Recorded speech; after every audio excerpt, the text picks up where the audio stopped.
Baik, bismillahirrahmanirrahim. Assalamualaikum warahmatullahi wabarakatuh. Berjumpa kembali di acara Bincang Biologi, belajar bersama guru kreatif. Masih di acara Sukses UTBK ataupun SBMPTN di tahun ini, teman-teman. Masih di acara prediksi paten mengenai soal-soal biologi yang sering muncul di UTBK, teman-teman. Khususnya persiapan di tahun ini, tentu maksimalkan ikhtiar dan doanya ya. Oke, baik. Di prediksi paten kali ini, teman-teman, saya sudah menyediakan beberapa soal untuk kita perbincangkan. Nah, ini yang sering keluar juga, teman-teman. Mohon untuk terus dipelajari ya. Kita masuk ke soal yang pertama. Jangan lupa like, comment, and subscribe. Baik. Nah, di soal yang pertama, teman-teman, katanya jaringan pada paru-paru yang memungkinkan terjadinya pertukaran gas secara difusi. Jadi ini pertukaran gas yang terjadi di dalam paru-paru. Teman-teman ingat, organnya dia melibatkan suatu organ yang disebut sebagai alveolus. Nah, jaringan di alveolus ini kenapa dia bisa bertukar gasnya secara difusi? Nah, sebab dia punya jaringan tertentu gitu ya, yang melakukan proses pertukarannya. Jaringan apakah itu? Yang kita kenal dengan nama jaringan epitel pipih selapis. Nah, jaringan ini teman-teman dia melapisi permukaan dalam tentunya dari alveolus ini. Sehingga mengakibatkan pertukaran gas antara CO2 dan O2 itu dia berjalan dengan baik. Gitu ya. Nah, epitel ini teman-teman selain terdapat di dalam alveolus yang kita sebutkan di soal, dia juga terdapat di pembuluh darah, ada juga di pembuluh limpa, gitu ya. Terus ada di kapsula Bowman, di daerah nefronnya itu juga di sana ada epitel pipih selapis, gitu ya. Itu dia jawabannya. Nah, kita bahas bagaimana dengan kubus, dengan silindris di situ ya, sesuai pilihan ABC-nya. Kita akan lihat. Nah, khusus untuk jaringan epitel kubus lapis, teman-teman. Nah, epitel kubus lapis ini dia banyak ditemukan pada kelenjar keringat. Itu ya, juga ada kelenjar minyak, ada permukaan ovarium, ada kelenjar tiroid, ada folikel ovarium juga ditemukan di testis. Nah, epitel kubus berlapis ini dia punya peran, salah satu perannya adalah sekresi, gitu ya. Nah, selanjutnya ada epitel kubus lapis. Kalau ini satu lapis, nah epitel ini dia paling banyak itu dia pada mikropili di dalam usus halus, teman-teman, gitu ya. Terus ada juga di permukaan ovariumnya, terus ada di lensa mata, gitu ya, ada di nefron ginjal juga sebagiannya, terus ada di kelenjar tiroid. Nah, ini dia kelenjar kubus lapis juga, teman-teman, perannya juga bisa melakukan proses sekresi juga, gitu ya. Nah, untuk yang selanjutnya di pilihan ada epitel pipih berlapis. Nah, kalau ini berarti kan kalau tadi epitel pipih selapis ya, jawabannya ini dia epitel pipih berlapis. Nah, kalau epitel pipih berlapis ini dia punya peran proteksi atau perlindungan, gitu ya. Nah, salah satunya ada di permukaan kulit, rongga hidung, gitu ya, ada di daerah vagina juga, ada telapak kaki, gitu ya. Ada rongga mulut nih yang sering kita ambil biasanya, terus ada di daerah yang mendekati ke atau di daerah esofagusnya, gitu ya. Terus yang terakhir ada yang disebut sebagai epitel batang selapis atau bahasa kaliannya silindris, gitu ya. Nah, epitel silindris selapis dia terdapat di dinding rongga lambung, teman-teman, di kelenjar pencernaan, ada di usus, di kandung kemih, gitu. Ada di kantung empedu juga, di rahim bahkan juga di tuba palopi juga ada, gitu ya. Saluran pernapasan bagian atas juga saluran-saluran pencernaan itu dia memiliki epitel silindris selapis, gitu ya. Nah, teman-teman, kalau kita lihat perhatikan gambarnya, maka gambarnya seperti ini, gitu ya. Ini dia squamosa itu dia epitel pipih, ini yang selapisnya, ini yang berlapisnya. Terus kuboid, kalau kuboid itu dia kubus bahasa kitanya, ini bentuk yang selapisnya, dan ini adalah bentuk yang berlapisnya. Terus ada kolumnar, gitu ya, atau silindris. Nah, silindrisnya ada silindris selapis seperti ini, ada silindris berlapis. Ada juga silindris di mana silindrisnya itu dia pseudo, gitu ya. Jadi bentuknya beda dengan silindris-silindris yang lain. Nah, yang ini misalkan epitel silindris berselia, bentuknya lihat tuh, gitu ya. Nah, ini beda-beda. Nah, ini dia bentuk-bentuk dari jaringan epitel yang melapisi permukaan dalam organ tubuh kita. Jadi yang diminta sesuai soal jawabannya adalah epitel pipih selapis yang C ya. Oke, baik. Selanjutnya, teman-teman, kita masuk ke soal nomor kedua. Oke, kita akan lihat yang kedua seperti apa. Nah, soal yang kedua katanya lokasi terbaik. Oke, lokasi terbaik untuk mempelajari respon organisme terhadap perubahan faktor abiotik dan hidup bersama. Berarti diminta lokasi terbaik gitu ya, di mana di situ ada perubahan faktor abiotik. Berarti salah satunya adalah lingkungannya ya, perubahan lingkungan. Baik. Nah, ini berbicara lokasi terbaik, teman-teman, untuk kita melihat respon organisme terhadap perubahan lingkungan, itu bisa kita lihat di daerah zona yang disebut sebagai zona intertidal. Jadi nanti saya perlihatkan gambarnya ada di sebelah mana. Nah, zona intertidal ini, teman-teman, dia merupakan zona yang dipengaruhi oleh pasang surut air. Gitu ya. Ketika dia dipengaruhi oleh pasang surut air dengan luas air yang sempit, dia luasnya paling sempit tuh antara daerah pasang tinggi dengan daerah surut rendah. Jadi dekat ke daratan gitu. Jadi zona intertidal itu dia daerah yang dekat ke daratan dan memang luasnya tidak terlalu besar gitu ya, dipengaruhi sekali oleh pasang surut air. Nah, itu dia. Nah, konsep yang ketiganya, teman-teman, pada zona tersebut, pada zona intertidal ini, teman-teman, jadi terdapat variasi faktor lingkungan yang cukup besar. Gitu ya, seperti misalkan fluktuasi suhu. Nah, itu kan perubahan lingkungan di sini nih. Salinitas, kecerahan dan lain-lain. Jadi banyak faktor lingkungan yang bisa berubah di situ. Akibatnya kita bisa mempelajari respon organisme dengan baik di situ. Gitu ya. Nah, terus nanti konsep yang keempat, variasi perubahan lingkungan yang cukup besar inilah yang digunakan sebagai tempat terbaik untuk mempelajari respon organisme terhadap faktor lingkungan tentunya, gitu ya. Oke, nah misalkan ini dia teman-teman zona intertidal itu yang ini. Jadi daerah yang berdekatan sekali dengan daratannya, terus dia sangat dipengaruhi oleh pasang surut air di sini kan ya.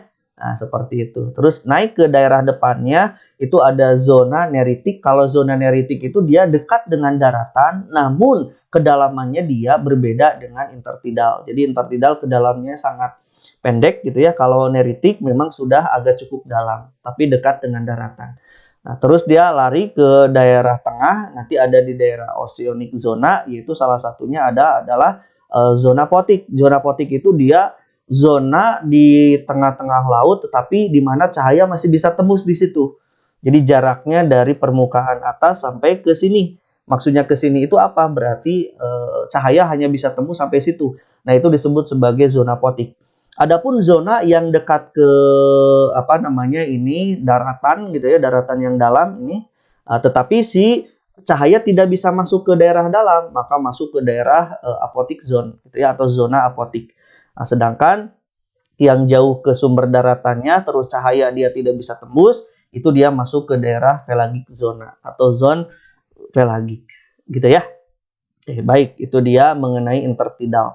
Nah, jadi jawabannya adalah zona intertidal, teman-teman. Baik, itu dia soal nomor kedua. Kita masuk ke soal nomor ketiga, teman-teman. Baik, kita perhatikan seperti apa soal yang ketiga ya. Kondisi yang menyebabkan alel pembawa sifat, nih, alel pembawa sifat, alel itu pasangan gen gitu ya. Alel pembawa sifat yang lebih disukai akan sering muncul. Nah, ini dia kondisi apa yang menyebabkan si alel pembawa sifat ini sering muncul dalam suatu populasi. Nah, kondisi yang bagaimana nih? Di sini ada mutasi, ada seleksi alam, ada hanyutan gen, perkawinan tak acak, rekombinasi dan seleksi. Nah, berkenaan dengan kondisi yang menyebabkan alel ini dia sering muncul, teman-teman. Kenapa? Berarti dia sifatnya dominan, gitu ya. Nah, dominan ini kenapa dia terus muncul? Dikarenakan adanya perkawinan yang tak acak. Nah, adanya perkawinan yang tak acak ini yang menyebabkan gen tertentu, gen yang disukai dia lebih sering muncul dibandingkan gen-gen yang lain. Sebab tak acak. Kalau dia perkawinannya acak, maka variasi yang akan muncul, akan keluar itu pasti tidak akan itu-itu lagi. Gitu ya, kalau dia perkawinannya acak. Nanti perkawinan acak menimbulkan variasi genetik. Akibatnya gennya bebas siapa saja yang mau keluar gitu kan ya. Tetapi kalau berbicaranya perkawinan tak acak, maka gen tertentu saja yang sering keluar, tentu dalam hal ini adalah gennya dominan gitu ya, yang menyebabkan gen itu sering muncul akibat dari perkawinan tak acak. Sedangkan kalau kita berbicara konsep dari perkawinan tak acak ini teman-teman, atau perkawinan dengan pemilihan sifat gitu ya. Jadi ini nama lainnya. Dia sifat yang disukai seperti sifat unggul yang tadi saya sebutkan bahwa dia yang nantinya akan sering muncul gitu. Sedangkan kalau berbicara pilihan yang lain yaitu mutasi. Nah, kalau pilihan yang lain yaitu mutasi, mutasi itu dia perubahan genetik gitu kan ya, yang di alam, dan itu jarang terjadi kalau di alam. Misalkan kalau dia pun terjadinya dikarenakan buatan, misalkan gitu ya, mutasi yang dikarenakan dibuat oleh seseorang, maka dia akan muncul dengan zat mutagen tentu dari bantuan dari luar, dan itu dia lebih sulit aplikasinya dibandingkan dengan perkawinan tak acak gitu ya. Jadi kalau mutasi nggak bisa, maksud nggak bisa itu dia bisa hanya jarang terjadi gitu ya. Nah, seperti itu yang memunculkan gen itu sering muncul gitu.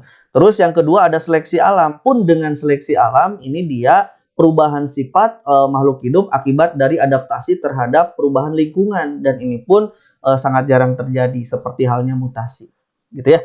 Terus ada hanyutan gen. Nah, kalau hanyutan gen dia perubahan frekuensi gitu ya. Frekuensi si alelnya berubah. Kenapa? Karena ada populasi kecil yang memisah. Jadi populasi kecil yang memisah dari populasi yang besar.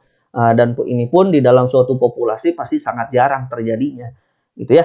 Terus pilihan yang keempat ada rekombinasi dan seleksi. Nah, kalau rekombinasi sendiri teman-teman dia terjadi karena gen-gen berpasangan secara bebas pada waktu pembentukan gamet tentunya, sehingga dia melahirkan keturunan yang bervariasi. Adanya keturunan yang bervariasi ini memungkinkan gitu ya, gen tertentu tidak sering muncul gitu ya. Jadi yang akan muncul adalah variasi gennya. Jadi beda-beda gitu ya, tidak sering muncul. Berarti jangan yang ini.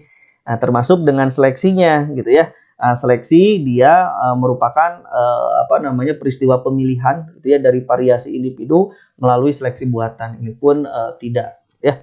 Jadi jawaban yang lebih tepat adalah kondisi yang menyebabkan alel pembawa sifat disukai sering muncul diakibatkan adanya perkawinan tak acak gitu ya. Oke, baik, itu nomor 3.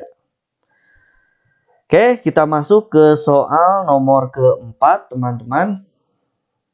Kita lihat.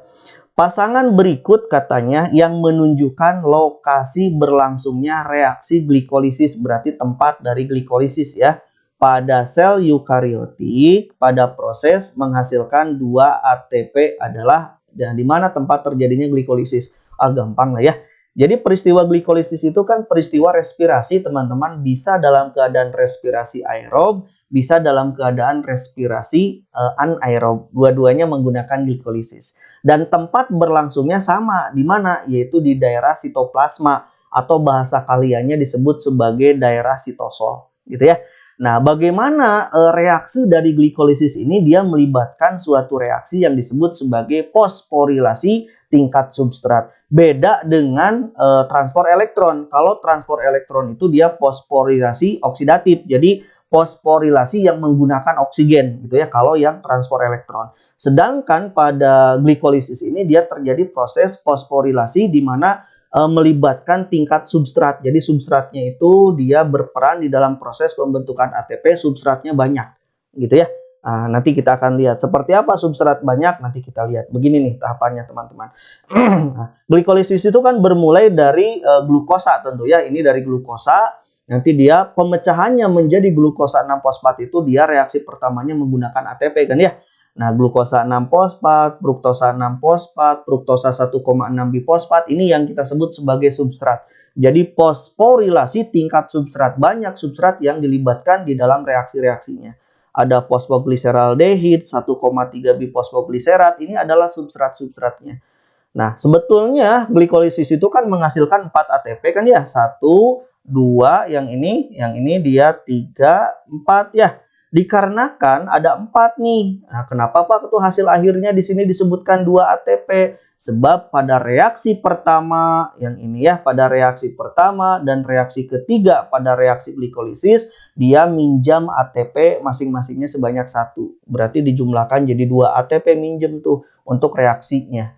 Makanya dari 4 hasilnya harus bayar 2. Maka bersihnya ATP yang dihasilkan dari glikolisis adalah 2 ATP. Dihasilkan juga 2 asam piruvat, 2 NADH. Tempat terjadinya di sitoplasma atau sitosol melibatkan fosforilasi tingkat substrat. Ingat-ingat ya. Oke, terus ada setelah glikolisis ada DO, dekarboksilasi oksidatif, tempat terjadi di mitokondria, lebih tepatnya adalah di matriksnya, gitu ya. Terus pemecahannya adalah asam piruvat dari glikolisis, hasilnya 2 asetil-CoA, 2 CO2 dan 2 NADH. Nanti asetil-CoA dia masuk reaksi yang ketiga yaitu siklus Krebs, tempatnya terjadi sama di matriks mitokondria, di mana yang dihasilkan 2 ATP, 4 CO2, 6 NADH, dan 2 FADH, gitu ya. Nah, nanti NADH dari glikolisis, NADH dari DO, NADH dan FADH dari siklus Krebs itu dia akan masuk ke reaksi yang keempat yaitu transport elektron di krista, teman-teman, membran dalam mitokondria ini dirubah mereka semuanya menjadi ATP, gitu ya. Selain ATP yang dihasilkan, transport elektron juga menghasilkan air, gitu ya. Jadi jawaban yang tepat adalah yang B. Tempatnya di sitosol melibatkan fosforilasi tingkat substrat. Oke, itu soal nomor yang keempat. Kita masuk ke soal nomor kelima. Baik, di soal nomor kelima, teman-teman, katanya organ tubuh yang berkembang dari lapisan ektoderm adalah, Nah, kalau berbicaranya ektoderm, teman-teman, nanti kan organisme itu dibagi dua berdasarkan lapisan penyusun tubuhnya ya. Ada organisme diploblastik, ada organisme triploblastik. Nah, pada tahapan gastrula, teman-teman, nanti baik diplo ataupun triplo, lapisan-lapisannya itu dia akan melakukan proses diferensiasi sehingga membentuk organ-organ tubuh yang diinginkan, yang nantinya akan membentuk embrio yang dilanjutkan dengan fetus yang sempurna. Jadi bagian-bagian organ tubuhnya terbentuk. Nah, dalam hal ini saya mau menjelaskan yang triploblastik saja ya, yang organisme di mana dia memiliki 3 lapis sel, gitu ya, di mana ada lapisan ektoderm, ada lapisan endoderm, ada lapisan mesoderm. Nah, khusus yang ditanyakan di soal adalah lapisan ektoderm pada organisme triploblastik.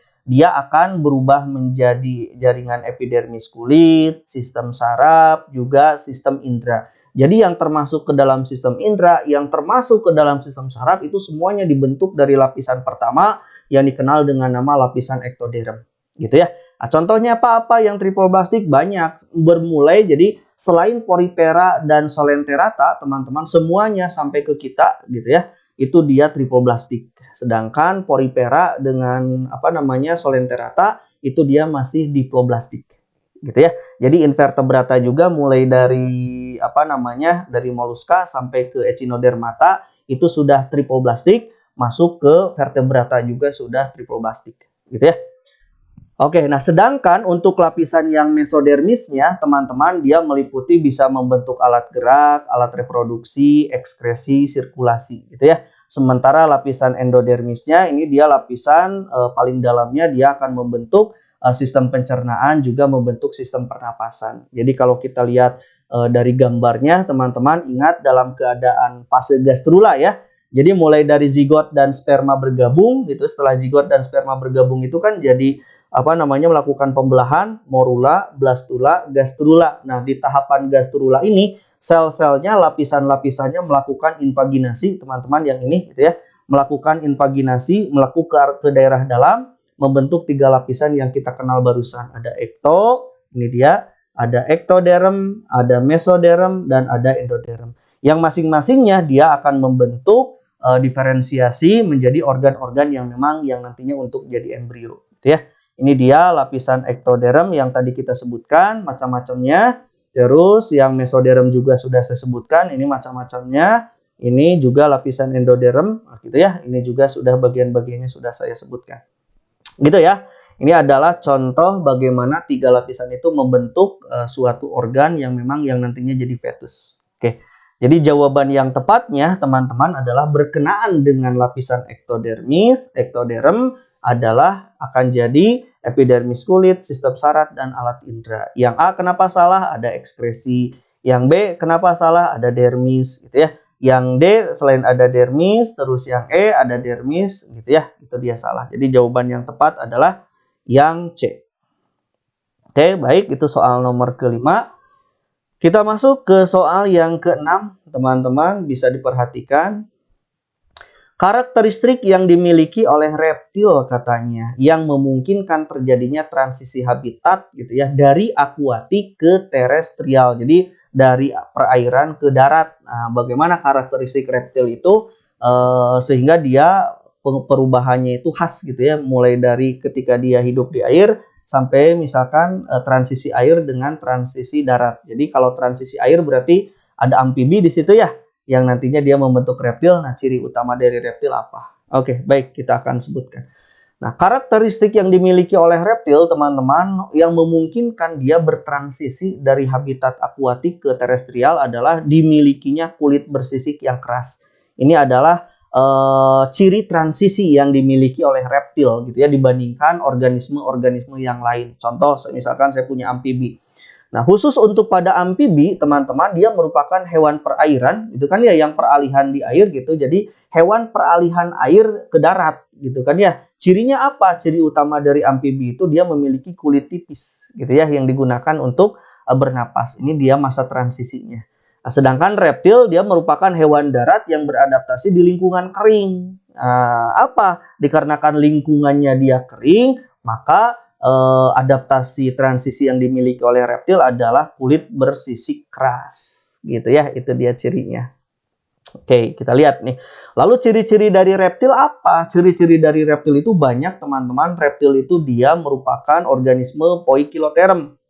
Apa itu Pak poikiloterm? Bahasa kalian mah berdarah dingin gitu ya. Maksudnya berdarah dingin seperti apa Pak? Jadi suhu tubuhnya itu dipengaruhi oleh lingkungan. Lingkungan dingin, suhu tubuhnya mengikuti. Lingkungannya sedang panas, maka suhu tubuhnya mengikuti. Itu dia poikiloterm. Beda dengan berdarah panas atau bahasa kerennya adalah homoiterm. Homoiterm misalkan manusia gitu ya. Nah, lingkungan dingin, lingkungan panas, homoiterm dia suhunya stabil terus. Jadi tidak dipengaruhi oleh lingkungan. Gitu ya. Terus reptil juga dia memiliki sisik gitu ya yang menutupi tubuhnya. Tadi sisiknya itu keras. Terus dia merupakan organisme tetrapoda di mana hewan ini dia memiliki 4 tungkai gitu ya. Kecuali ular gitu ya yang menggunakan otot-otot perutnya untuk bergerak. Terus dia menghasilkan keturunan dengan cara ada yang bertelur, ada yang melahirkan, ada yang bertelur langsung melahirkan. Ada ya yang ovovivipar ada. Terus bernapas menggunakan paru-paru, teman-teman. Jadi kebanyakan dari reptil memang dia bertelur kebanyakannya ya, tapi ada juga yang bertelur langsung melahirkan, ada ya. Nah, gitu. Terus bernapas menggunakan paru-paru, tubuhnya terdiri dari kepala, leher, badan, dan ekor. Dan jantungnya dia sudah 4 ruang, khusus pada buaya, teman-teman, ruang di daerah bawah itu, yaitu di daerah ventricle, itu ada lubang. Gitu ya, itu di ujian mandiri sering ditanyakan tuh. Nah, lubang di antara ventricle kiri dan ventricle kanan pada reptil, salah satunya buaya, itu namanya foramen panizae, teman-teman. Jadi ada darah yang memang sedikit darah bercampur di situ. Gitu ya, di daerah ventricle darah bersih dengan darah kotor masih bercampur sedikit. Nah, ada lubang di daerah ventricle-nya namanya foramen panizae. Nah, ujian mandiri itu suka ditanyakan ya. Oke, jadi jawabannya untuk reptil ini adalah kulit bersisik keras. Oke, itu dia soal nomor ke-6. Masuk ke soal nomor ke-7, teman-teman. Kita lihat. Oke, maaf, udah ya.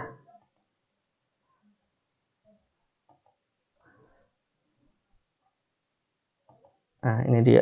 7 lagi, 7 udah, berarti tadi soal nomor 8 sekarang ya, maaf.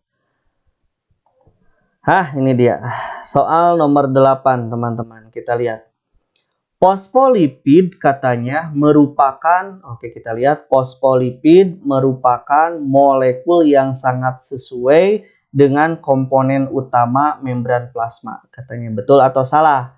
Sebab fosfolipid memiliki bagian kepala yang bersifat hidrofilik dan bagian ekor yang bersifat hidrofobik. Betul atau salah? Baik, ini dia berkenaan dengan fosfolipid. Nah, teman-teman, penyusun membran itu kan yang paling banyak ada 2 gitu ya. Selain dia fosfolipid, juga ada yang disebut sebagai protein gitu ya. Ada proteinnya, protein integral yang menembus fosfolipidnya, ada protein yang periferal yang tidak menembus lapisan fosfolipid. Namun di soal sedang berbicara komponen utama, salah satunya adalah fosfolipid, itu betul gitu ya. Nah, fosfolipid ini teman-teman dia merupakan jenis dari lemak gabungan gitu ya. Di antara lemak gabungannya itu ada daerah fosfatnya, ada daerah lipidnya, maka namanya adalah fosfolipid. Nah, maka kalau kita misalkan berbicaranya fosfolipid, kalau kita pecah gitu ya, satu fosfolipid tunggal itu teman-teman terdiri dari daerah kepala, satu ada daerah kepalanya. Nah, daerah kepala pada fosfolipid itu disusun oleh fosfat. Yang kedua adalah daerah ekor, sedangkan ekornya itu dia tersusun atas lipid. Lipidnya itu adalah monomernya. Dalam hal ini adalah asam lemak, gitu ya. Nah, bagian kepala ataupun daerah fosfat itu dia bersifat hidrofilik, teman-teman, atau daerah kepala ini dia mengarah ke arah luar ataupun ke arah dalam yang suka air yang bersentuhan dengan cairan. Nah, sedangkan daerah dalamnya di dalam membran itu ada bagian ekornya gitu ya, di mana ekornya itu yang disusun oleh lipid dia sifatnya hidrofobik, di mana dia benar-benar tidak suka air, jadi melindungi daerah dalam dari air gitu ya. Nah, kalau dari segi gambar seperti ini teman-teman, ini adalah luar ekstraseluler, di luar sel, ini adalah kita misalkan intraseluler. Di antara luar dengan dalam itu membranlah yang membatasi antara daerah luar dengan daerah dalam. Nah, jika saya lihat membran ini yang kita sebut sebagai membran fosfolipid bilayer, ada dua lapis ya. Ini fosfolipid atas, ini fosfolipid bawah. Satu fosfolipidnya misalkan saya pecah, maka gambarnya seperti ini teman-teman. Ada daerah kepala, ini disusun oleh fosfat dan ada sedikit gliserol. Terus ada di daerah ekornya itu dia disusun oleh asam lemak, gitu ya. Jadi benar-benar monomer dari lipid. Nah, sedangkan di daerah ekornya ini dia bersifat daerah ekor gitu ya, daerah hidrofobik. Ini dia takut air, sedangkan daerah kepalanya adalah hidrofilik. Ini dia, yang hidrofiliknya yang suka airnya mengarah ke arah luar ataupun ke arah dalam, sedangkan yang lemaknya yang ini teman-teman, lemaknya itu dia saling berikatan untuk melindungi diri dari paparan air gitu ya. Makanya disebut sebagai hidrofobik gitu. Jadi jawaban yang tepatnya adalah dua-duanya betul dan saling menghubungkan, gitu ya. Jadi jawabannya A. Oke, baik, itu dia soal nomor ke-8. Kita masuk ke soal nomor ke-9. Ini dia. Perubahan iklim akan menyebabkan, di sini perubahan iklim akan menyebabkan perubahan struktur fungsi ekosistem laut, katanya. Betul atau salah? Oke, kita bahas nanti.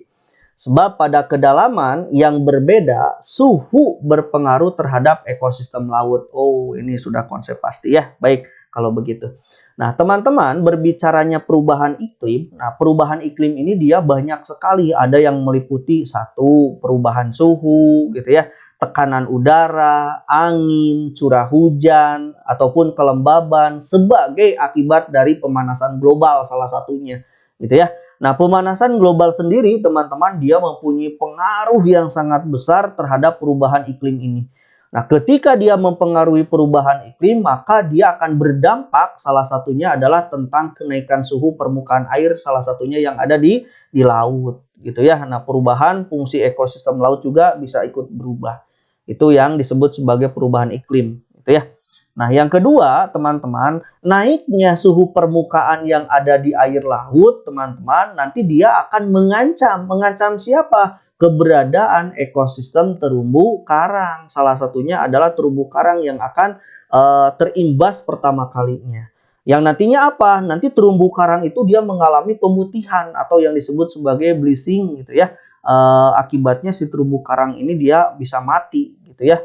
Akibat dari naiknya permukaan air laut juga, nanti es di kutub itu kan mencairnya es di kutub itu menaikkan permukaan air laut juga gitu ya. Akibatnya daratan akan tergenangi oleh banyak air gitu ya. Jadi ekosistem yang pertama kali akan diganggu itu adalah keberadaan dari terumbu karang. Nah, ketika suhu air laut ini teman-teman yang menjadi faktor penting gitu ya bagi organisme ekosistem yang ada di air, yang ada di lautan misalkan, kalau dia misalkan berubah, misalkan suhunya berubah menjadi tinggi, apa yang terjadi? Misalkan suhu tinggi itu dia akan berakumulasi berada di daerah permukaan. Jadi suhu tingginya itu akan ada di daerah permukaan gitu ya. Nah, semakin dalam suatu wilayah perairan, makin ke dalam gitu ya, maka tekanan itu dia tekanan yang menuju dasar itu dia semakin besar. Jadi tekanan ke bawah itu kan semakin besar gitu ya. Hal ini mengakibatkan di bawah gitu ya, suhu mengakibatkan menjadi turun. Di daerah bawah dingin, di daerah atas dia panas. Itu dia suhu yang ada di lautan gitu ya, di perairan, salah satunya di lautan. Begitu itu konsepnya teman-teman. Nah, jadi faktor yang mempengaruhi suhu permukaan laut gitu ya, salah satunya adalah letak dari ketinggian. Nah, ketinggian siapa? Jelas ketinggian dari permukaan laut itu sendiri. Nah, nanti salah satu yang mempengaruhinya adalah intensitas cahaya matahari yang diterimanya gitu ya. Nanti berbeda ketika musim panas, musim penghujan gitu ya, cuaca yang berbeda itu mempengaruhi suhu permukaan laut gitu ya. Itu konsepnya. Jadi yang betul jawabannya adalah dua-duanya konsepnya betul, namun dia tidak saling berhubungan. Jadi konsep yang berbeda, gitu ya. Jadi B jawabannya. Itu nomor 9, teman-teman. Baik, kita masuk ke soal nomor ke-10. Nah, nomor 10 ini mengenai teknik hibridoma. Katanya teknik hibridoma dapat digunakan untuk pembentukan spesies yang baru dan pemetaan kromosom. Betul atau salah? Oke, kita bahas. Sebab teknik hibridoma dia merupakan penggabungan dua sel katanya dari organisme yang berbeda spesies. Oke, kita akan bahas tuntas tentang teknologi hibridoma ini ya. Nah, teman-teman, teknologi hibridoma itu dia merupakan teknik yang digunakan, salah satunya adalah untuk pembentukan spesies baru gitu ya. Selain itu dia juga mampu memetakan suatu kromosom. Jadi selain pembentukan spesies baru, dia juga bisa menghasilkan sel baru gitu ya dari fusi sel. Ini dia. Nah, dari adanya fusi sel gitu teman-teman, jadi teknik hibridoma itu salah satunya adalah yang digunakannya itu adalah fusi sel. Jadi pemanfaatan untuk menggabungkan dua sel yang berbeda yang ditujukan untuk keperluan tertentu gitu ya. Misal untuk pemetaan kromosom teman-teman, untuk menghasilkan antibodi monoklonal. Apa antibodi monoklonal? Antibodi yang spesifik terhadap satu jenis penyakit gitu ya, dan membentuk spesies baru juga. Itu bisa digunakan dari teknik ini gitu ya. Nah, teman-teman, berbicaranya teknik hibridoma ini dia merupakan penggabungan dua sel gitu ya dari organisme yang berbeda. Tadi salah satu pemanfaatannya adalah fusi sel. Nah, fusi selnya dalam hal apa? Misalkan di dalam proses pembentukan antibodi gitu ya. Salah satunya adalah misalkan peluburan atau penyatuan dua sel atau jaringan gitu ya, atau spesies yang sama gitu ya. Bisa dari sel yang dari spesies yang sama atau sel dari spesies yang berbeda, bisa juga. Nanti dihasilkan sel gabungan menjadi tunggal yang disebut sebagai sel hibridoma yang mengandung gen-gen kedua sel itu ya, kedua sel yang berbeda.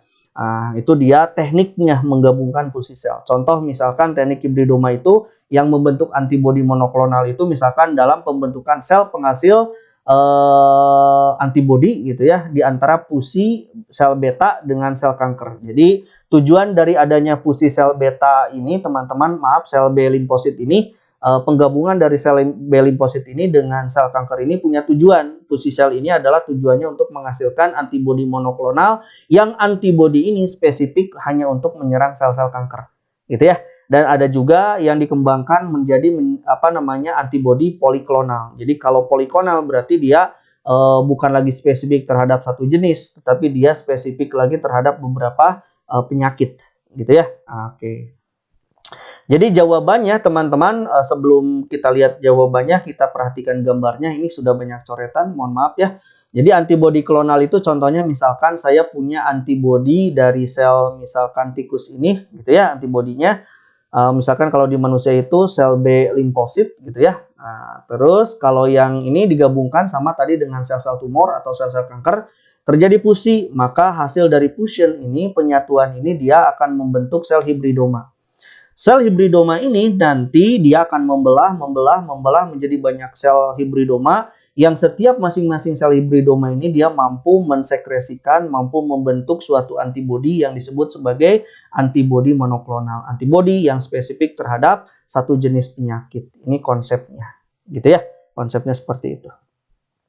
Oke, jadi jawaban yang tepatnya adalah teman-teman dua-duanya benar tapi memang tidak saling menghubungkan gitu ya. Tidak saling menghubungkan konsepnya. Jadi tapi benar gitu. Oke, jadi B ya yang seperti itu.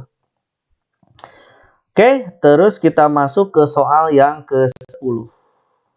11, maaf. 10 ini udah ya. Kita masuk ke soal nomor ke-11. Ini dia, soal nomor 11, dalam kondisi berpuasa. Kebetulan di dalam kondisi berpuasa katanya glikogen dalam hati katanya dipecah menjadi glukosa. Jadi dalam kondisi berpuasa, glikogen di hati itu banyak dipecah menjadi glukosa.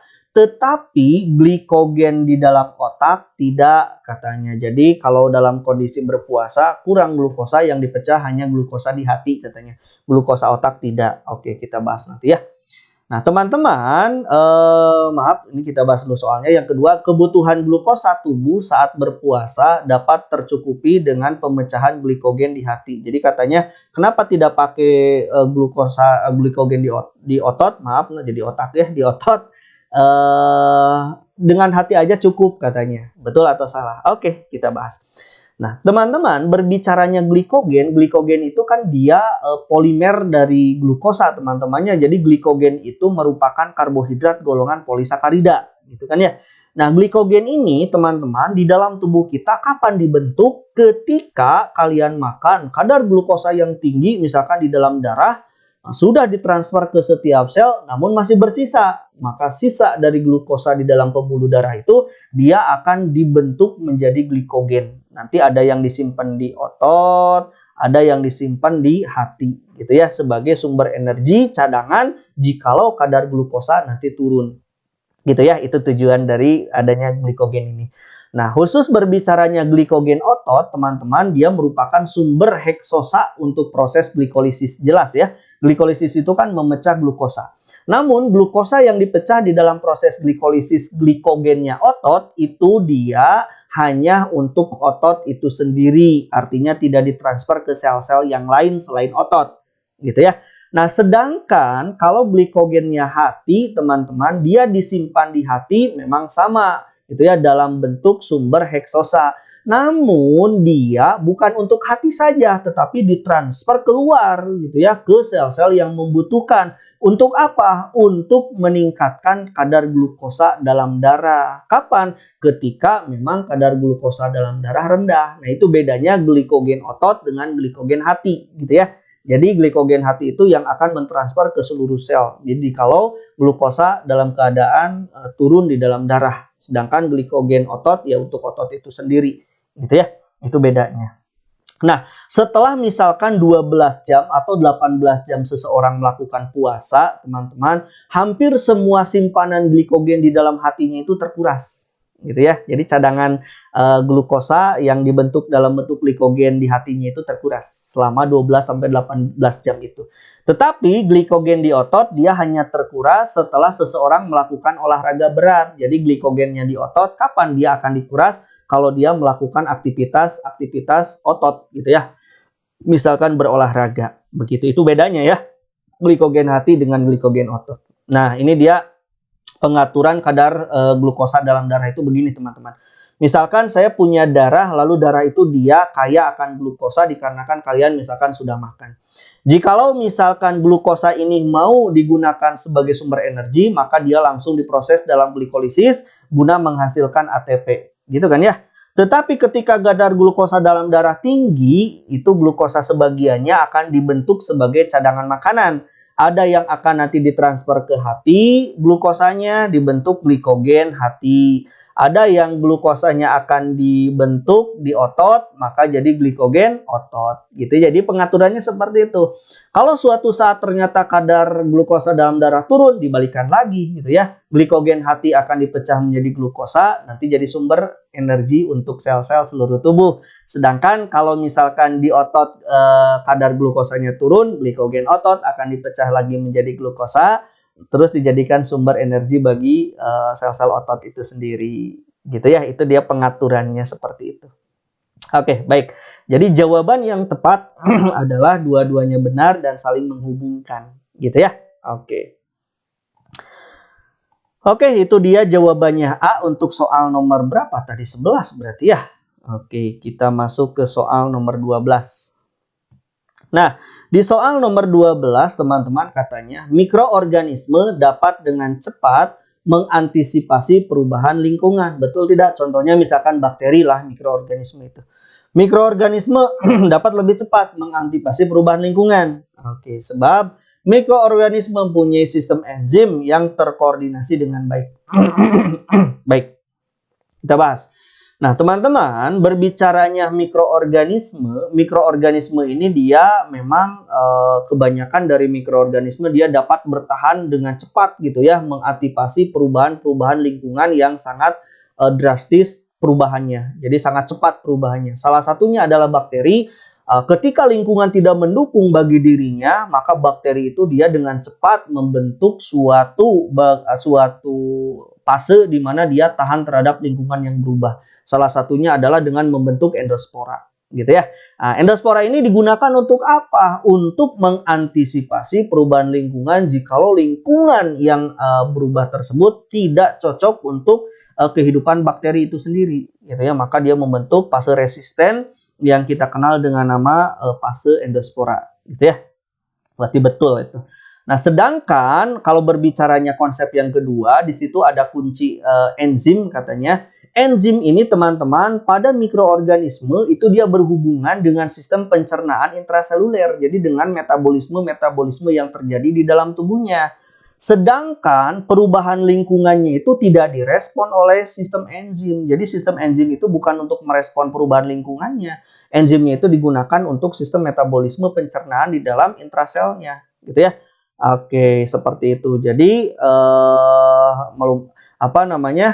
jadi perubahan lingkungan itu tidak direspon oleh enzim gitu ya, melainkan alat perlindungan khusus. Jadi ketika lingkungan berubah, dia membentuk endospora, bukan dengan menggunakan sistem enzim gitu ya.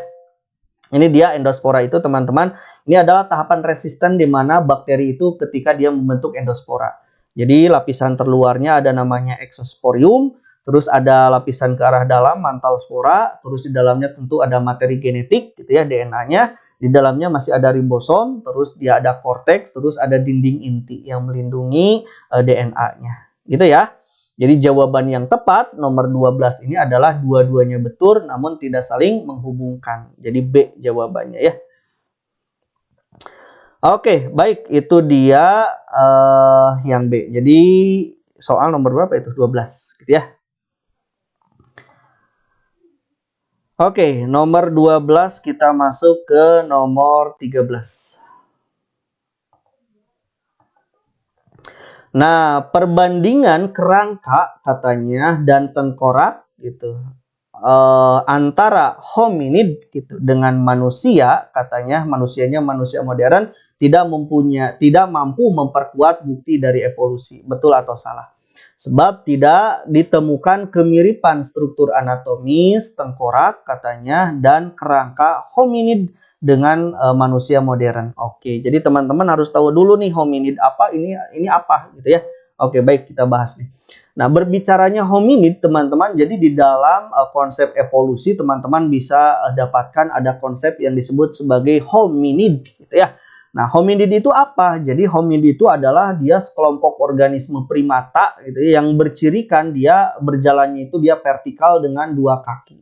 Itu dia masuk ke hominid. Tapi nanti ada hominid yang modern atau disebut sebagai manusia saat ini gitu ya. Nanti kita akan lihatlah konsepnya seperti apa, nanti kita bahas. Nah, hominid ini dia juga dapat didefinisikan sebagai anggota keluarga dari hominidae. Jadi anggota keluarga dari hominidae itu banyak. Salah satunya adalah ada keluarga dari kelompok Homo yang orang lain menyebut salah satunya adalah manusia gitu ya. Terus ada yang berkerabat dekatnya itu dengan Pan gitu ya, dengan kelompok dari simpanse, berkerabat dekat teman-teman, bukan berasal dari gitu ya. Berarti kalau berkerabat dekat itu dia betul simpanse itu kan memiliki jumlah kromosomnya memang dekat gitu ya, tapi tidak sama gitu ya. Volume otak juga memang jauh berbeda, itu manusia lebih besar gitu ya. Namun dari segi kromosom dekat gitu ya. Maksud dekat itu kita jumlahnya mendekati simpanse itu dengan manusia dekat sekali, tidak dengan gajah itu kan jauh jumlahnya kromosomnya. Tapi bukan berasal bukan berasal dari gitu ya, tapi berkerabat dekat gitu ya, dalam hal salah satunya adalah jumlah dari kromosom. Tapi bukan manusia adalah simpanse, itu bukan gitu ya. Terus orang utan, terus gorila gitu ya, dia masuk ke dalam keluarga dari Hominidae. Nah, pertama-tama teman-teman itu dia konsep dari hominidnya. Jadi teman-teman mesti tahu bahwa hominid itu dia merupakan anggota dari keluarga Hominidae, artinya di situ ada manusia, ada simpanse, ada orang utan, ada gorila gitu ya. Nah, ini dia berkerabat dekat. Ingat, berkerabat dekat, bukan berasal dari. Kita tidak sama dengan mereka. Jadi jauh banget, kalau disamakan dengan mereka kita jauh banget. Gitu ya, jauh banget. Oke, gitu ya konsepnya. Nah, nanti ada klasifikasinya. Jadi saking jauhnya kita dengan mereka memang udah beda gitu ya, bukan sama gitu. Jadi ada klasifikasinya. Nanti ada di hominid itu ada klasifikasi yang disebut sebagai yang pertama ada Ardipithecus ramidus gitu ya. Nah, kalau yang ini dia ciri utamanya itu berjalan dengan beberapa kesulitan anatomi gitu ya, yang mencegahnya memiliki kapasitas gerak yang tinggi, memiliki gigi yang mirip dengan kera tetapi lebih kecil gitu ya. Ini yang generasi pertamanya gitu. Terus ada yang masuk ke dalam kelompok Australopithecus gitu ya, anamensis. Ini karakteristiknya mirip dengan kera juga. Mereka memiliki rahang yang kokoh gitu ya, dengan gigi seri dan gigi taring yang cukup panjang kalau yang ini. Tapi bukan dari golongan kita, bukan golongan Homo, beda gitu ya. Yaitu kalau dia kera ya kera gitu. Terus Australopithecus gitu ya, afarensis, ini dia kapasitas tengkoraknya itu memiliki ukuran yang mirip dengan simpanse, bukan dengan manusia gitu ya. Terus saat ini gitu ya, tetapi tubuhnya lebih kecil, berkaki 2 dan beradaptasi dengan kehidupan pohon. Nah, gitu ya. Dan memang hewan gitu, beda dengan manusia. Terus ada Homo habilis. Kalau ini dia perwakilan pertama dari genus Homo nih. Jadi Homo pertama yang ditemukan adalah Homo habilis. Gitu ya, ditandai dengan adanya tengkorak yang bulat. Tetapi kalau dibandingkan dengan kita itu kemiripannya jauh gitu ya. Jauh. Terus ada Homo erectus, tulangnya dia lebih tebal dan kapasitas tengkoraknya lebih tinggi dari nenek moyangnya, berarti dari Homo habilis ya. Panggulnya menyerupai manusia saat ini. Menyerupai gitu ya, beda tapi ya. Homo antecessor teman-teman, ini dia memiliki fitur wajah yang mirip dengan Homo sapien gitu ya. Tingginya lebih tinggi dari spesies lain, mencapai 1,80 meter. Jadi tingginya seperti itu. Jadi lebih tinggi dari sebelumnya. Terus ada Homo neanderthalensis gitu ya, memiliki alis yang menonjol, dahi mereka agak lebih pipih daripada manusia dan tengkorak mereka sendiri menonjol ke belakang. Jadi lebih panjang ke belakang. Sedangkan Homo sapien itu dia pengelompokan khusus untuk para ilmuwan menggabungkan salah satunya di dalamnya ada manusia modern gitu ya. Nah, tentu kalau dibandingkan apakah kita sama dengan mereka, tentu jawabannya berbeda gitu ya. Oke, berbeda. Kalaupun ada teori-teori yang mengatakan, pernah dengar mungkin teman-teman ada gambar mulai dari monyet sampai jadi manusia, itu adalah teori gitu ya, yang sampai saat ini terjadi missing link. Jadi belum ada fakta yang sebenarnya apakah benar manusia berasal dari mereka. Konsep itu missing link, jadi belum bisa kita sebutkan itu betul gitu ya, hanya percakapan atau teoritis saja beberapa orang. Teori beda dengan hukum gitu ya, seperti itu. Jadi kita beda dengan mereka. Nah, jadi jawabannya adalah dua-duanya betul dan saling menghubungkan. Artinya perbandingan kerangka dan tengkorak antara hominid dengan manusia modern kita gitu ya, tidak mampu memperkuat bukti evolusi. Betul, tidak mampu gitu ya. Sebab tidak ditemukan kemiripan struktur anatomi tengkorak dan kerangka hominid dengan manusia modern. Betul, jauh sekali gitu ya, kemiripannya jauh banget gitu. Artinya yang membuktikan bahwa manusia memang bukan berasal dari mereka gitu ya. Seperti itu. Jadi betul-betul. Jadi A. Itu nomor 13 berarti ya. Kita masuk ke soal berikutnya, yaitu soal nomor betul 13, takut salah. Oh, betul ya. Masuk ke soal nomor 14 teman-teman. Kita lihat.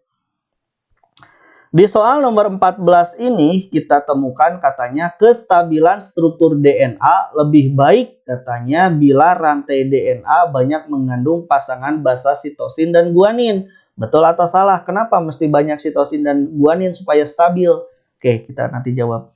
Sebab ikatan basa nitrogen, sitosin, dan guanin lebih kuat daripada ikatan adenin dan timin. Oke, kita bahas. Nah, teman-teman, kestabilan DNA itu nanti dipengaruhi oleh banyak hal. Salah satunya 3 konsep utama ini. Jadi DNA akan stabil ketika apa? Nih, salah satu yang mempengaruhinya adalah 3 hal ini.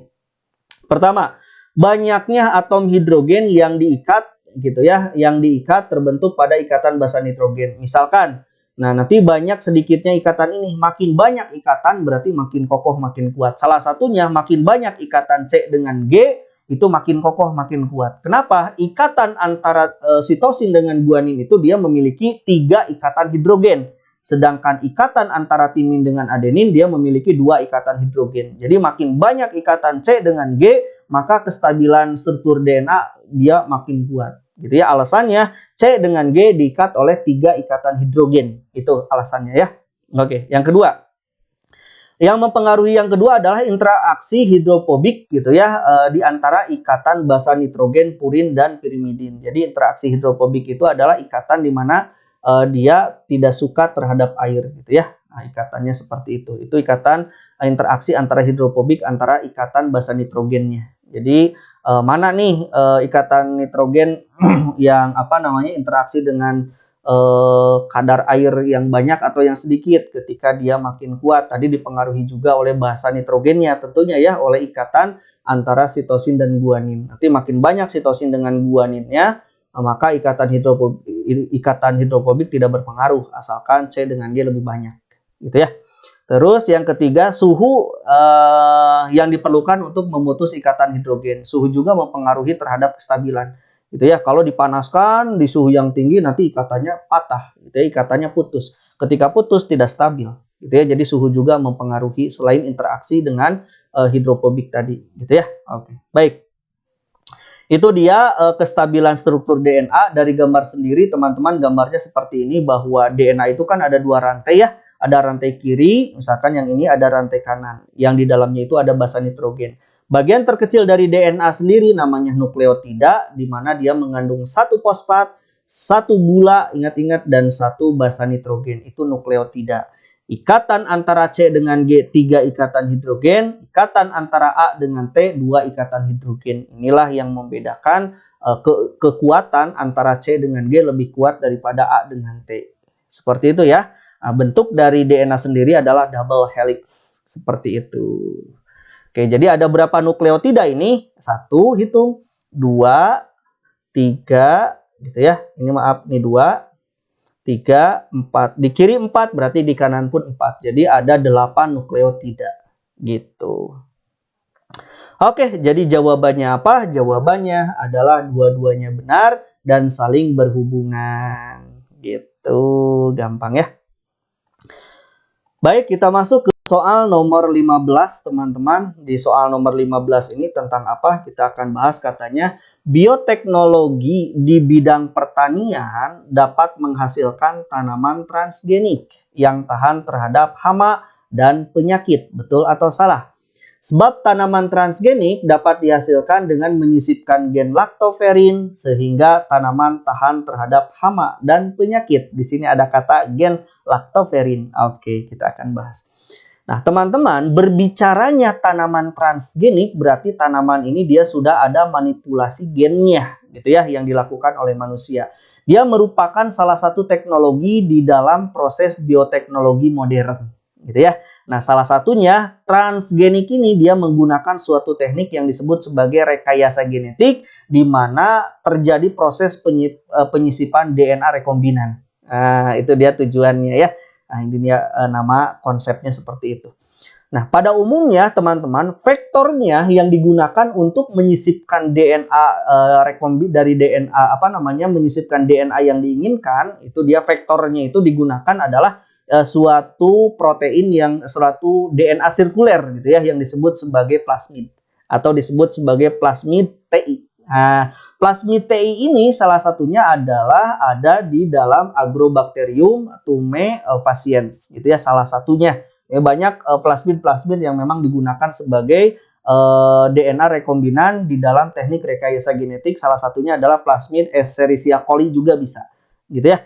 Nah, contohnya ini dikarenakan kita masuk ke tahan terhadap hama, maka jawabannya kita akan berbicara khusus bakteri yang masuk ke dalam penyebab hama atau tahan terhadap hama berarti ya. Oke, baik. Nah, pada umumnya vektor yang digunakan tadi sudah disebutkan bahwa TI plasmid atau plasmid TI dari Agrobacterium teman-teman dengan gen asing gitu ya yang akan disisipkan. Nah, salah satu gennya itu adalah gen toksik gitu ya dari BT itu dari Bacillus thuringiensis. Nah, ini dia dari bakteri Bacillus thuringiensis yang bisa membunuh hama gitu ya. Yang akan menyebabkan tanaman tahan terhadap hama dikarenakan ada gen toksik BT ini. Gitu ya. Nah, seperti itu. Nah, sementara teman-teman konsep yang kedua di situ disebutkan ada lactoferrin atau gen lactoferrin gitu ya. Dia atau disebut sebagai lactotransferin nama lainnya gitu ya. Dia itu merupakan protein teman-teman yang dapat mengikat dan mentransfer ion Fe3+ gitu. Nah, adanya di mana? Kebanyakan si lactoferrin ini dia paling tinggi jumlah kadarnya itu adanya di susu atau di kolostrum teman-teman. Gitu ya, yang antibodi yang ada di susu itu, gitu ya. Nah, selain pada susu dan kolostrum, protein lactoferrin ini juga dia dapat ditemukan pada neutrofil, sel darah putih gitu ya. Ada di ginjal, sel epitel, terus ada juga di cairan mukosa, teman-teman, misalkan di saliva, air ludah gitu ya, air mata, sekresi usus kecil, sekresi vagina, dan juga di bagian-bagian yang lain. Itu dia berbicaranya konsep lactoferrin gitu ya. Nah, artinya teman-teman, kalau kita mau konsepkan ke lactoferrin, nanti lactoferrin itu dia memiliki aktivitas yang disebut sebagai bakteriostatik gitu ya, atau antibakteri, betul gitu ya. Yang kuat untuk memungkinkan disebabkan kemampuannya mengikat ion metal tadi. Dia kuat mengikat ion metal gitu ya bagi makhluk hidup seperti salah satunya tadinya adalah besi gitu ya. Itu dia. Jadi lactoferrin bisa digunakan juga untuk antibakteri gitu ya. Nah, bakteri yang dapat mati karena kekurangan ion besi, jadi ketika si lactoferrin dia mengikat besi, akibatnya bakteri itu kekurangan ion besi untuk dia tumbuh, maka dia akan mati.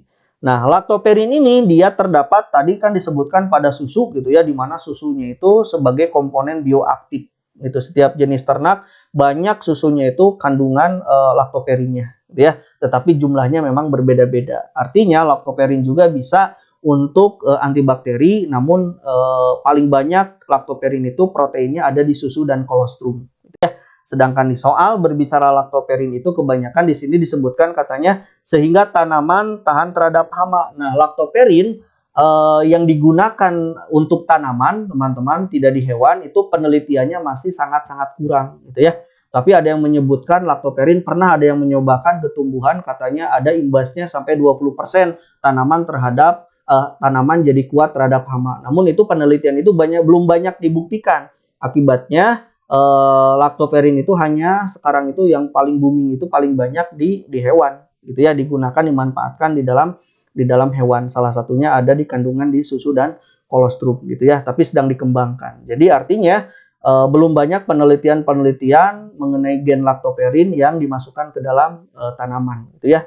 Yang baru ada itu pernah penelitian tapi itu belum banyak digunakan, yaitu pada beras rojo lele gitu ya. Tapi itu belum banyak diteliti lagi gitu ya. Konsepnya masih kontroversial gitu. Jadi artinya teman-teman, jawaban ini adalah yang pertama saja yang betul gitu ya. Yang keduanya kita bisa salahkan terlebih dahulu sebab belum banyak penelitian yang menyebutkan bahwa gen lactoferrin itu dia mampu 100% mengakibatkan tanaman tahan terhadap hama gitu ya. Tanaman tahan terhadap hama khususnya si lactoferrin. Tapi yang paling banyak itu adalah lactoferrin itu paling banyak itu digunakannya di susu gitu ya. Untuk tahan hama itu kebanyakan gennya itu gen toksik BT gitu ya, dari Bacillus thuringiensis gitu. Kalau untuk di tanaman salah satunya adalah penggabungan dengan plasmid TI tadi yang ini ya, plasmid TI yang digabungkan dengan gen toksik dari Bacillus thuringiensis gitu, bukan gen lactoferrin gitu ya. Seperti itu teman-teman. Jadi jawabannya adalah betul yang atas itu berarti C ya. Oke, itu dia soal nomor 15. Kita masuk ke soal yang nomor 16. Nah, di soal nomor 16 adalah daun yang terlindungi dari cahaya memiliki karakteristik apa? Oke, yang terlindungi berarti dia tidak terpapar oleh cahaya, gitu ya. Oke, nah teman-teman, dalam mengatur perkembangan daun, jadi konsep ketika daun itu dia mengalami perkembangan, nanti tumbuhan itu dia sangat dipertimbangkan faktor abiotik, salah satunya adalah ada tidaknya cahaya matahari. Jadi cahaya matahari itu sangat berperan di dalam perkembangan daun sendiri, gitu ya. Nah, seperti itu konsep pertama. Konsep yang kedua, ketika banyak cahaya yang tersedia, misalkan cahaya saat itu banyak gitu ya, dia memapari daunnya, maka otomatis tumbuhan akan melakukan perkembangan besar-besaran, salah satunya adalah di daerah daun ini gitu, memanfaatkan cahaya secara maksimal untuk melakukan proses perkembangan si daun ini gitu ya. Itu dia konsep awalnya seperti itu. Nah, sebaliknya kapan? Ketika memang tidak ada cahaya, daun terlindungi gitu ya, artinya tidak banyak cahaya masuk ke daun yang tersedia, maka proses fotosintesis pun otomatis akan berkurang. Berkurangnya proses fotosintesis, maka dia tidak akan terlalu banyak perkembangan yang terjadi di daerah daun, teman-teman. Ini konsep sebaliknya seperti itu. Itu konsepnya ya. Oke. Akibatnya, teman-teman, kalau misalkan dia memiliki daun tebal, maka kalau dia daunnya tebal, artinya dia beradaptasi dari tumbuhan ini beradaptasi dari lingkungan yang tidak ternaungi cahaya, misalkan kaktus atau daun-daun, pokoknya daun-daun bukan kaktus, maaf. Daun-daun tebal itu berarti daun-daun yang memang dia terpapar sinar matahari secara langsung. Itu ya, artinya tidak tertutup, tidak ternaungi, tidak terlindungi. Daunnya pasti tebal-tebal. Dia memaksimalkan perkembangan palisade dengan spon. Akibatnya tebal-tebal, memanfaatkan kan sinar matahari secara maksimal. Daun menjadi berkembang dengan baik. Gitu ya, itu untuk yang daun tebal. Gitu. Berarti yang nomor 1 daun tebal ini salah berarti ya. Yang kedua, ada dua sisi katanya yang bisa kita lihat dari hal ini. Pertama, misalkan daun dengan lapisan palisade yang banyak gitu ya, adalah cara agar tumbuhan bisa menyerap sebanyak-banyaknya cahaya sehingga dia bisa berfotosintesis gitu kan ya kalau daun tebal itu. Terus di sisi yang kedua, kutikulanya untuk daun tebal itu dia kutikulanya juga tebal. Caranya untuk apa kutikula tebal ini adalah tumbuhan ini dia akan mencegah kekurangan air di dalam tubuhnya. Itu adaptasi gitu ya. Akibatnya tidak terjadi penguapan secara maksimal. Karena panas matahari bisa menyebabkan penguapan, tuh itu dia gitu ya. Jadi adanya kutikula yang tebal menyebabkan kadar air di dalam daun, kadar air di dalam tumbuhan itu dia mudah untuk disimpan. Jadi tidak banyak kehilangan air gitu ya. Itu konsep kalau daunnya tebal. Berarti kalau dia terlindungi berarti jangan daunnya tebal gitu ya. Nah, gitu artinya perkembangan pada daun itu berarti sedikit gitu ya. Bagaimana kalau di sini palisadenya berdua lapis gitu ya. Berarti kalau dua lapis tadi konsep yang pertama dia akan memaksimalkan proses fotosintesis. Berarti ini dia kalau palisadenya banyak berarti dia terpapar sinar matahari secara langsung gitu ya. Sebab ada palisade yang banyak. Terus ruangan antara sel jaringan spon sedikit gitu ya. Kan dikarenakan dia terpapar sinar matahari otomatis sel-sel untuk fotosintesis pasti lebih banyak. Ketika palisade banyak, spon banyak, maka ruang antar sel akan sedikit, gitu ya. Sedangkan yang E, proporsi jaringan spon lebih banyak daripada jaringan palisade. Tadi ini jawabannya. Jadi dikarenakan dia terlindungi oleh sinar matahari, akibatnya daun tidak berkembang dengan baik, jaringan palisade juga tidak berkembang dengan baik.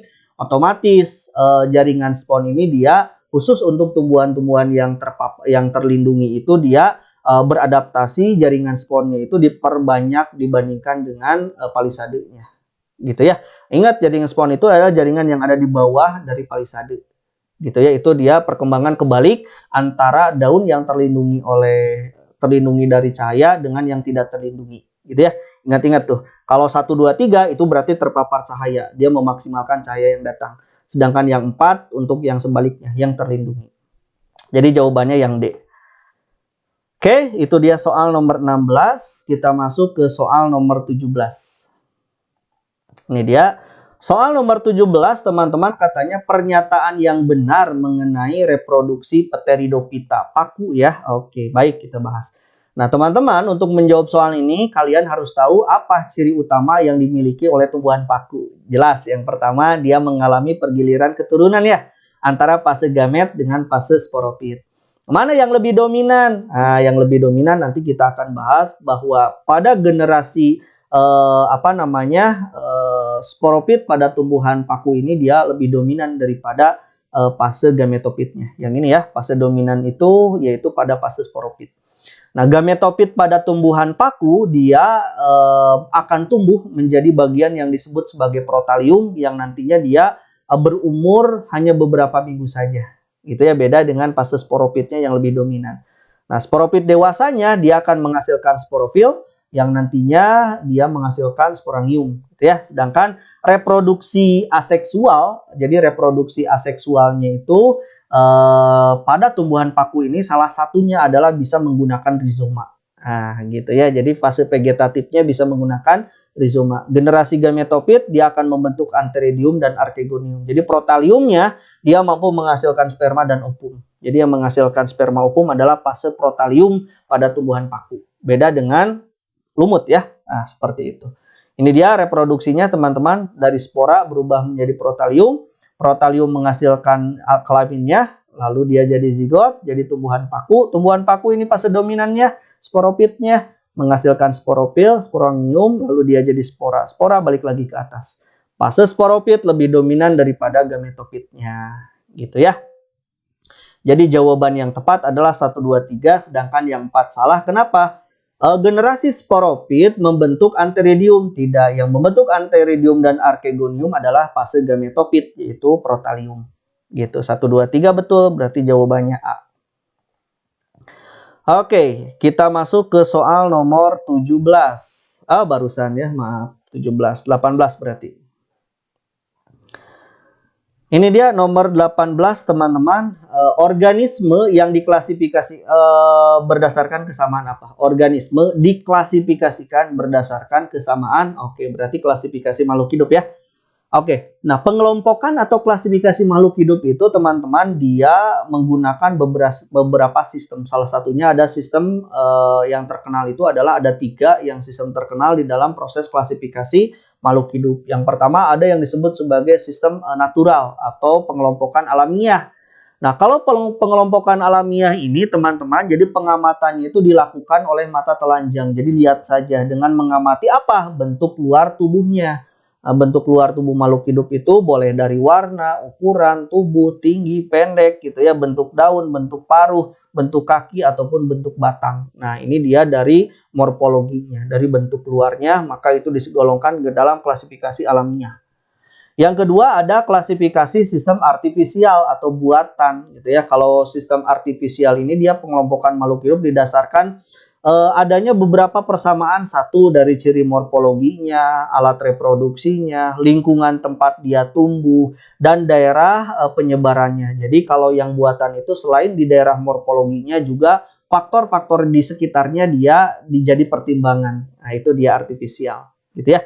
Nah, sedangkan yang ketiga adalah sistem filogeni. Nah, ini kalau sistem filogeni ini dia klasifikasi ini berdasarkan ada tidaknya hubungan kekerabatan di antara organisme itu atau disebut sebagai ada tidaknya hubungan evolusioner atau hubungan kekerabatan. Nah, saat ini mencerminkan gambaran urutan perkembangan makhluk hidup, sejarah filogenetiknya, serta jauh dekatnya hubungan kekerabatan antara takson yang satu dengan takson yang lain. Jadi, adanya filogeni ini yang pengelompokan berdasarkan kekerabatan, kita bisa tahu nih asal mulanya organisme itu. Gitu. Ini pengelompokan yang ketiga. Artinya, organisme dikelompokkan berdasarkan apa? Satu, kesamaan filogeni gitu ya, hubungan kekerabatan. Yang kedua dari struktur. Tadi ya, bisa struktur morfologi ataupun bentuk-bentuk lingkungan yang lain, salah satunya anatominya juga dipengaruhi gitu ya. Sedangkan perilaku dengan fungsi organ itu dia fungsi organ tertentu gitu ya. Misalkan sayap gitu ya. Burung dengan kelelawar kenapa tidak digelompongkan dalam satu kelompok? Sebab itu bukan jadi acuan untuk klasifikasi. Jadi fungsi organ tidak. Gitu ya, 1 dan 3 aja. 1, 3 itu berarti B ya. Oke, itu nomor 18. Kita masuk ke soal nomor 19. Soal nomor 19 katanya suatu tumbuhan memiliki bunga yang besar, mahkota berwarna cerah dan tidak berbau. Ini kata kunci ya. Udah gampang banget ini, berwarna cerah, tidak berbau, tidak berbau. Udah pasti jawabannya gampang nih. Pernyataan yang benar mengenai penyerbukan tumbuhan tersebut adalah gampang ya. Nanti macam-macam penyerbukan nih saya perlihatkan semuanya untuk teman-teman ya. Yang pertama ada tipe yang disebut sebagai entogami gitu ya. Entogami itu dia penyerbukannya dibantu oleh serangga. Kalau dibantu oleh serangga berarti dia punya ciri khas bunganya. Satu, dia berwarna mencolok gitu ya. Menarik perhatian serangga. Serbuk sarinya lengket gitu ya. Terus umumnya dia simbiosis mutualisme dengan serangganya. Contohnya adalah bunga matahari. Itu contohnya teman-teman. Jadi apalkan ya yang entogami begitu. Terus yang anemogami, misalkan yang dibantu oleh angin, bagaimana? Berarti bunga itu dia berukuran kecil-kecil. Terus tangkai bunga mudah bergoyang, jelas lah ya.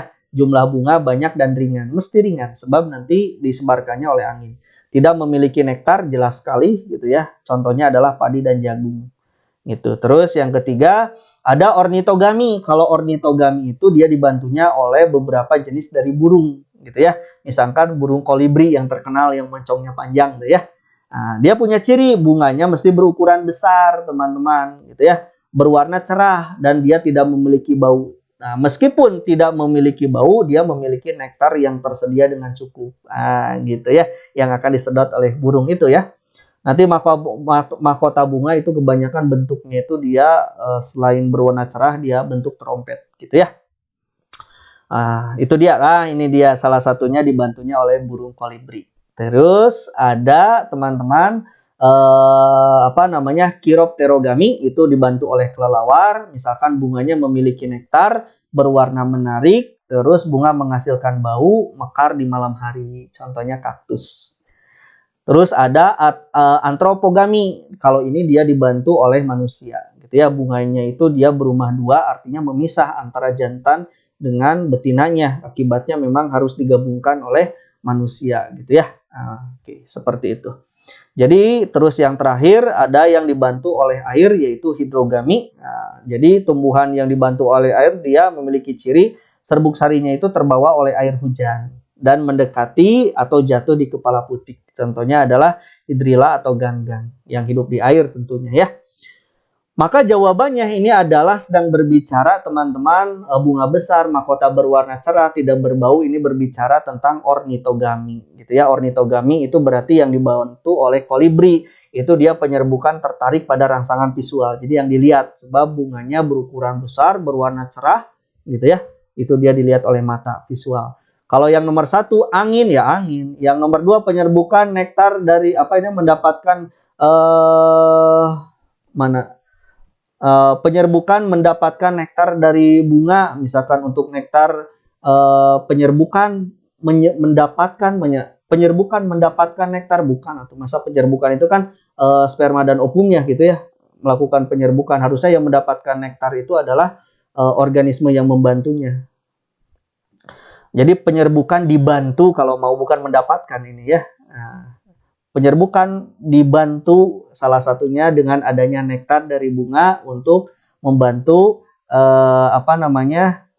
burung, misalkan membantu organisme di dalam proses penyerbukan, bukan mendapatkan. Terus penyerbukan penyerbuk merupakan serangga, bukan serangga nokturnal apalagi bukan ya. Jadi D jawabannya yang D nomor 19 ya. Yang terakhir teman-teman kita lihat soal nomor ke-20. Udah selesai ini nomor 20 ini. Meiosis. Belum. Ini berarti nomor 20 teman-teman. Ini sudah ada isinya ya, nggak apa-apa ya, kita bahas lah. Nomor 20 katanya pernyataan yang benar mengenai pembelahan sel secara meiosis. Oke, kita bahas meiosis ya. Ciri dari meiosis itu teman-teman sudah tahu bahwa meiosis ini dia merupakan pembelahan sel di mana tempat terjadinya itu salah satunya adalah di organ reproduksi ya. Tujuannya buat apa Pak? Meiosis tujuannya adalah untuk menghasilkan sel-sel gamet, sel-sel kelamin gitu ya. Pembelahannya berapa kali? Pembelahannya 2 kali. Satu ada meiosis 1, yang kedua ada meiosis 2 gitu ya. Jadi 2 kali pembelahan. Dan di setiap pembelahan dihasilkan awalnya itu dia 2 anakan awalnya gitu ya. Nanti dikarenakan sudah ada 2 anakan, membelah lagi tahap yang kedua menjadi 4 sel anak. Di mana sel anak itu dia punya kromosomnya itu setengah dari induknya, artinya tidak identik dengan induknya, tidak sama dengan induknya. Induknya 2N, anaknya N, gitu ya. Terjadi pindah silang sehingga pada pembelahan meiosis itu menghasilkan variasi genetik, teman-teman. Gitu ya. Nah, itu dia. Belum juga diinikan sudah ke sini ya. Jadi jawaban yang tepat adalah pernyataan yang benar mengenai pembelahan sel secara meiosis adalah 1. Terdiri dari 2 siklus sel, betul ya, yang secara berurutan, meiosis 1, meiosis 2. Yang kedua apa ini? Dalam suatu siklus terjadi 2 kali replikasi DNA, replikasinya 1 kali. Setiap siklus terjadi 2 kali pembelahan sitoplasma, betul. Setiap satu siklus meiosis menghasilkan sel haploid yang identik, salah, tidak identik. Jadi jawabannya adalah 13. 13 itu apa? B berarti ya.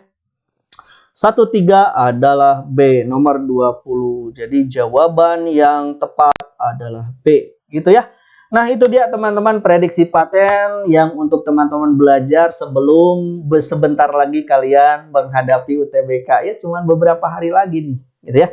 Oke, sip. Itu saja yang saya bisa sampaikan. Mudah-mudahan bermanfaat. Tetap semangat. Kami doakan teman-teman sukses di UTBK tahun ini ya. Mendapatkan jurusan yang diinginkan. Amin.